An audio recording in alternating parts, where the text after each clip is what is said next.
कमरे में सन्नाटा था। मोबाइल साइलेंट पर पड़ा था। कोई मैसेज नहीं, कोई कॉल नहीं, और पहली बार यह सन्नाटा डरावना नहीं लग रहा था, बल्कि थोड़ा सा सुकून दे रहा था। कभी आपने महसूस किया है कि अकेले होना और लोनली होना एक ही बात नहीं होती? इसी एहसास को शब्द देती है रेणुका गवरानी की किताब the art of being alone. आज रीड टू लीड पर हम बात करेंगे उस अकेलेपन की जो आपको तोड़ता नहीं, बल्कि आपको खुद से जोड़ता है। यह किताब अकेलेपन से लड़ने की नहीं है, यह किताब अकेलेपन को समझने की है। रेणुका कहती हैं, हम अकेले होने से नहीं डरते, हम उस खालीपन से डरते हैं जो हमें खुद के सामने खड़ा कर देता है। यह किताब सिखाती है, जब आप खुद के साथ रहना सीख जाते हैं तो दुनिया की कमी महसूस नहीं होती। Alone versus lonely. लोनली होना मतलब आपको कोई समझ नहीं रहा। अलोन होना मतलब आप खुद को समझने की कोशिश कर रहे हैं। लेखिका बताती हैं, अकेलापन कोई बीमारी नहीं, यह एक अवस्था है जहां इंसान खुद से मिल सकता है। खुद से भागना बंद करना। हम अक्सर रिश्तों, फोन, काम और नॉइस में इसलिए उलझे रहते हैं ताकि खुद से बात ना करनी पड़े।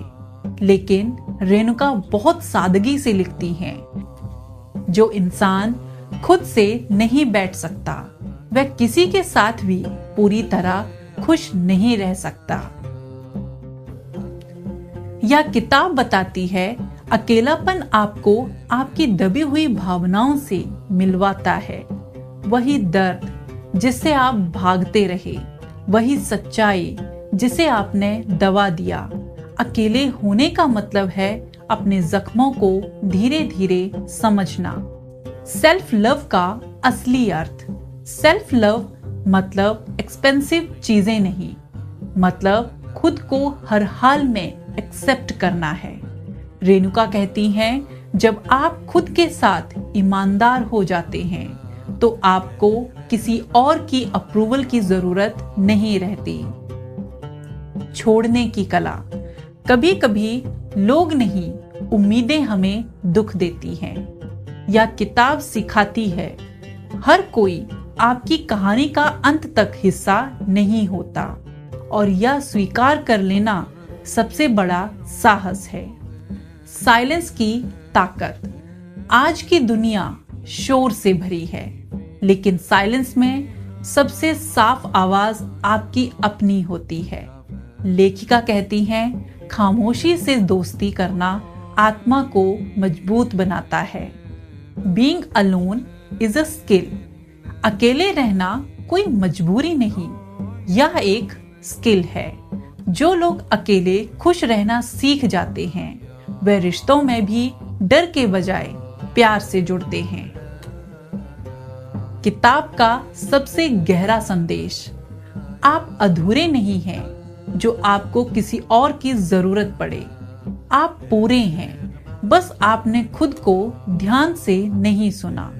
यह किताब आपको बदलने नहीं कहती, यह आपको खुद बनने की अनुमति देती है। यह किताब आपको बदलने नहीं कहती, यह आपको खुद बनने की अनुमति देती है। तो दोस्तों, the art of being alone अकेलेपन की तारीफ नहीं करती, या आपको खुद से मिलवाती है। अगर आज आप अकेले हैं तो डरिए मत। शायद यह वही समय है जब आप खुद से सबसे गहराई से जुड़ सकते हैं। फोन नीचे रखिए, शोर से दूर जाइए और खुद से कहिए, मैं अपने साथ ठीक हूं। यह थी रीड टू लीड की एक बेहद शांत, सुकून देने वाली बुक समरी। अगर आप ऐसी किताबें चाहते हैं जो आपको भीड़ से निकालकर खुद तक ले जाएं, तो रीड टू लीड को सब्सक्राइब करना ना भूलें। हम फिर मिलेंगे एक और किताब, एक और एहसास, एक और खुद से जोड़ने वाली बातचीत के साथ। जय हिंद।